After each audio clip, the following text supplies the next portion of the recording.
Hey, this is Guided Resignation, where we unpack the weird, toxic, exhausting parts of work that should not be normal, including that book your manager told you would be great for your development, because they don't actually know how to support your growth.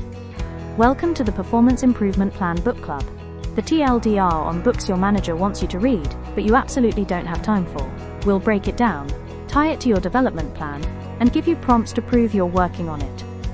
Today's pick, The Power of Habit by Charles Duhigg. Let's get into it. The Power of Habit is basically a science-backed guilt trip about how you are what you repeatedly do.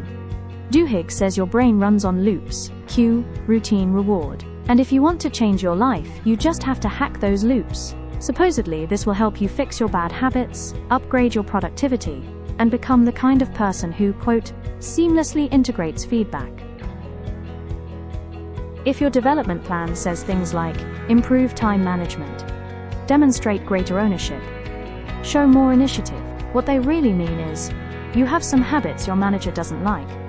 Maybe you procrastinate on big projects until the deadline is yelling at you. Maybe you stay muted in meetings, so you're not visible.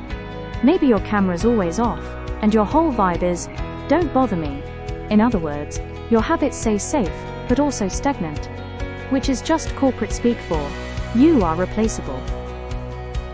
The core idea is the habit loop. Cue, routine, reward. Example. Cue, a Slack ping. Routine. Drop everything to respond. Reward, a dopamine hit that you're on it. The problem? That's a reactive habit loop. Your manager sees you're busy, but not strategic. Then there's keystone habits. Habits that unlock other good habits.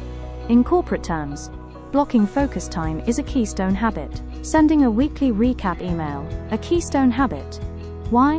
Because it gives the illusion that you're taking the lead.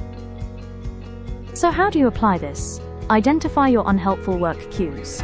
Like, calendar invite equals anxiety spiral. Swap your routine. Instead of spiraling, message the organizer with a question. Now you're proactive. Upgrade your reward. Not just relief, but that email chain where someone says, thanks for flagging that. That's social currency. Pick a keystone habit. End every meeting with, I'll follow up with next steps. That's free leadership optics, and buys you time to figure it out later. So, let's make this practical. Here's how to turn the power of habit into something that sounds like you're working on your development. Step 1. Identify your worst workplace trigger. What sets off your least helpful work habits? Is it the 4 p.m. "Can we chat" Slack message? The last-minute meeting invite?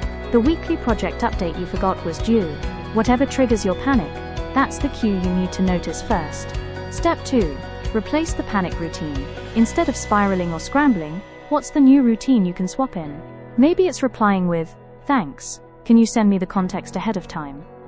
Maybe it's taking 2 minutes to write down what you do know, instead of doom scrolling your inbox. The point is, replace freak out and freeze with something that makes you look proactive. Step 3. Define a visible reward. What outcome makes it feel worth it? Maybe it's that public thank you on Slack.